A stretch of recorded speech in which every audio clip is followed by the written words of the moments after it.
Roswell, Alien Interview, Chapter 6, My Education Begins.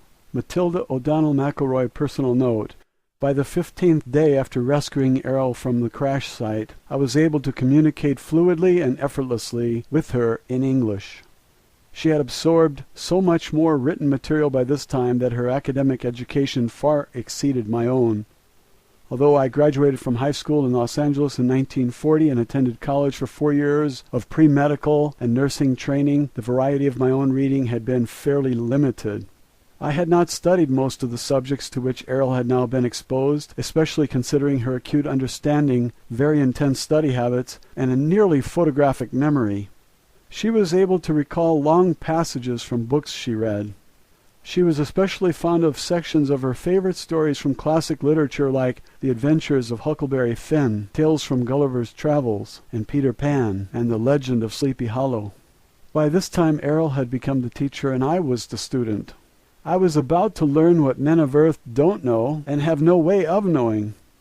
The throng of scientists and agents who observed us through the one-way glass of our interview room, whom Errol and I now referred to as the gallery, were growing increasingly impatient to ask her questions. But Errol continued to refuse to allow any questions to be asked of her by anyone other than myself, even vicariously through me as an interpreter or in writing. On the afternoon of the 16th day, Errol and I sat next to each other as she read. She closed the last page of a book she was reading and placed it aside. I was about to hand her the next book from a large pile waiting to be read, when she turned and said, or thought to me, "I'm ready to speak now." At first I was a little confused by the remark. I gestured for her to continue, and she began to teach me my first lesson. Official transcript of interview, top secret. Official transcript of the U.S. Army Air Force, Roswell Army Airfield, 59th Bomb Group. Subject, Alien Interview, July 24th, 1947. First session. "What would you like to say, Errol?" I asked. "I have been part of a domain expeditionary force in this sector of space for several thousand years. However, I have not personally had intimate contact with beings on Earth since 5965 BCE. It is not my primary function to interact with inhabitants of planets within the domain. I am an officer, pilot, and engineer, with many duties to perform. Nonetheless, although I'm fluent in 347 other languages within the domain, I have not been exposed to your English language. The last Earth language with which I was conversant was the Sanskrit language of the Vedic hymns. At that time I was a member of a mission sent to investigate the loss of a domain base located in the Himalaya Mountains. An entire battalion of officers, pilots, communications, and administrative personnel disappeared and the base destroyed. Several million years ago, I was trained and served as an investigation, data evaluation, and program development officer for the domain. Because I was experienced in that technology, I was sent to Earth as part of a search team. One of my duties involved interrogation of the human population that inhabited the adjoining area at that time. Many of the people in that region reported sighting Vimanas, or spacecraft, in the area. Following the logical extension of evidence, testimony, observation, as well as the absence of certain evidence, I led my team to the discovery that there were still Old Empire ships and well-hidden Old Empire installations in this solar system of which we had been completely unaware. You and I were unable to communicate in your language because I personally have not been exposed to your language. However, now that I have scanned the books and the material you provided me, this data has been relayed to our space station in this region and processed by our communications officer through our computers. It has been translated into my own language and relayed back to me in a context that I can think with. I have also received additional information from the files stored in our computers about the English language and domain records concerning Earth civilization. Now I'm prepared to give you certain information that I feel will be of great value to you. I will tell you the truth. Although truth is relative to all other truth, I wish to share with you, as honestly and accurately as possible, truth as I see it, within the boundaries of my integrity to myself, to my race, and without violating my obligations to the organization I serve and have sworn to uphold and protect. Okay, I thought. Will you answer questions from the gallery now? No, I will not answer questions. I will provide information to you that I think will be beneficial to the well-being of the immortal spiritual beings who comprise humanity, and that will foster the survival of all the myriad life forms and the environment of Earth, as it is a part of my mission to ensure the preservation of Earth. Personally, it is my conviction that all sentient beings are immortal spiritual beings. This includes human beings. For the sake of accuracy and simplicity, I will use a made-up word, is-be, because the primary nature of an immortal being is that we live in a timeless state of is, and the only reason for their existence is that they decide to be. No matter how lowly their station in a society, every is-be deserves the respect and treatment that I myself would like to receive from others. Each person on earth continues to be an is-be, whether they are aware of the fact or not. Matilda O'Donnell McElroy, personal note. I will never forget this conversation. Her tone was very matter-of-fact and emotionless. However, for the first time I sensed the presence of a warm and real personality in Errol. Her reference to immortal spiritual beings struck me like a flash of light in a dark room. I had never before considered that a human being could be an immortal being. I thought that status or power was reserved solely for the Father, the Son, and the Holy Ghost. And because I am a devout Catholic and subject to the word of the Lord Jesus and the Holy Father, I have never thought of a woman as an immortal spiritual being either, not even the Holy Mother Mary. Yet when Errol thought that thought, I became vividly aware for the first time that she personally was an immortal spiritual being, and so are we all.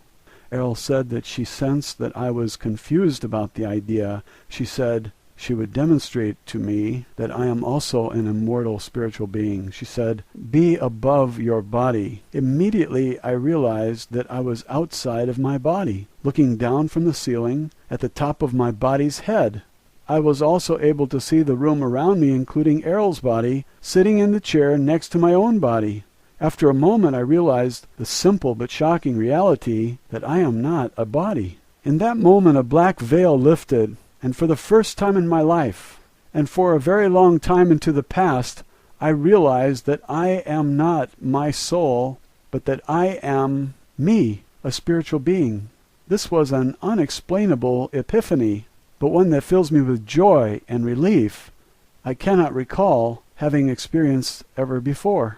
As for the immortal part, I do not understand her meaning, as I have always been taught that I am not immortal, a spirit perhaps, but certainly not immortal. After a moment, I'm not sure how long, Errol asked me if I had a better understanding of the idea. Suddenly, I was back inside my body again and said out loud, "Yes, I see what you mean." I was so taken aback by the experience that I had to get up from my chair and walk around the room for a few minutes. I made an excuse that I needed to get a drink of water and go to the restroom, which I did. In the restroom, I looked at myself in the mirror. I used the toilet, refreshed my makeup, and straightened my uniform. After 10 or 15 minutes, I felt more normal again and returned to the interview room.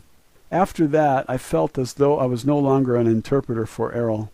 I felt as though I was a kindred spirit. I felt like I was safe at home with a trusted friend or a family member, as close as any I had ever had. Errol sensed and understood my confusion about the concept of personal immortality. She began her first lesson with me by explaining this to me. Official transcript of interview continued. Errol told me her reasons for coming to Earth and for being in the area of the 509th Bomber Squadron. She was sent by her superior officers to investigate the explosions of nuclear weapons, which have been tested in New Mexico. Her superiors ordered her to gather information from the atmosphere that could be used to determine the extent of radiation and potential harm this might cause to the environment. During her mission, the spacecraft was struck by a lightning, which caused her to lose control and crash. The spacecraft is operated by ISBEs, who use doll bodies in much the same way that an actor wears a mask and costume. It is like a mechanical tool through which to operate in the physical world. She, as well as all the other ISBEs of the officer class and their superiors, inhabit these doll bodies when they are on duty in space. When they are not on duty, they leave the body and operate, think, communicate, travel, and exist without the use of a body. The bodies are constructed of synthetic materials, including a very sensitive electrical nervous system, to which each ISB adjusts themselves or tune in to an electronic wavelength that is matched uniquely to the wavelength or frequency emitted by each ISB. Each ISB is capable of creating a unique wave frequency which identifies them much like a radio signal frequency. This serves in part as identification like a fingerprint. The dull body acts like a radio receiver for the ISB. No two frequencies or dull bodies are exactly the same. The bodies of each ISB crew member are likewise tuned into and connected to a nervous system built into the spacecraft. The spacecraft is built in much the same way as the dull body. It is adjusted specifically to the frequency of each ISB crew member. Therefore, the craft can be operated by the thoughts or energy emitted by the ISB.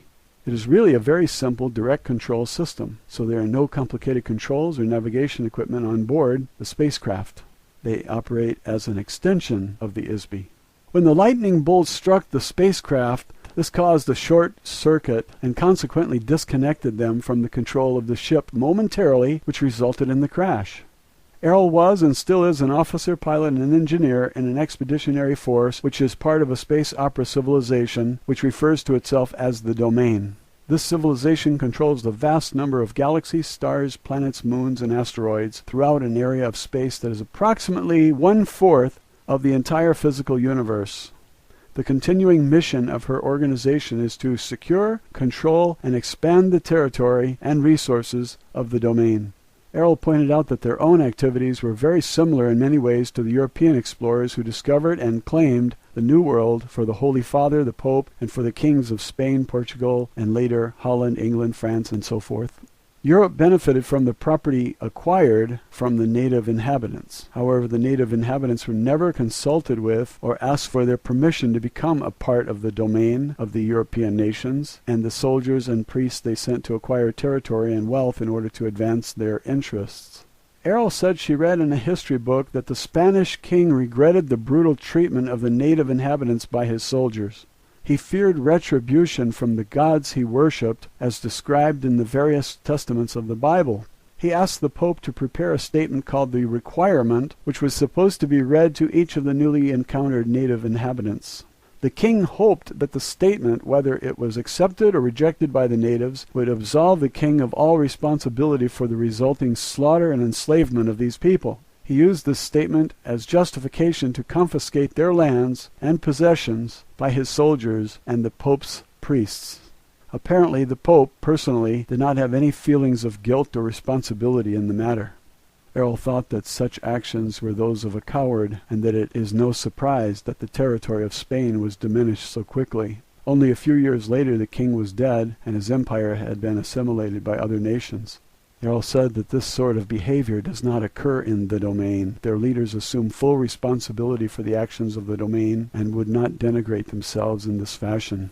Nor do they fear any gods or have any regret for their actions. This idea reinforces my earlier suggestion that Errol and her people are probably atheists.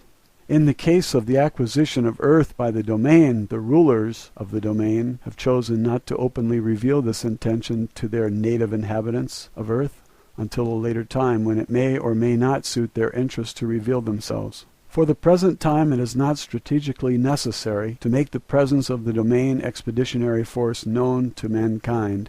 In fact, until now, it has been very aggressively hidden for reasons that will be revealed later.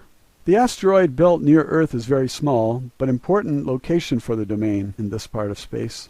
Actually, some of the objects in our solar system are very valuable for their use as low-gravity space stations. They are interested primarily in the low-gravity satellites in this solar system, which consists mainly of the side of the Moon facing away from Earth and the asteroid belt, which is a planet that was destroyed billions of years ago, and to a lesser degree Mars and Venus. Dome structures synthesized from gypsum or underground bases covered by electromagnetic force fields are easily constructed to house the Domain forces.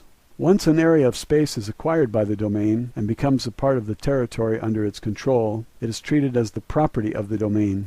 The space station near the planet Earth is important only because it lay along a path of the domain expansion route toward the center of the Milky Way galaxy and beyond. Of course, everyone in the domain is aware of this, except for the people of Earth.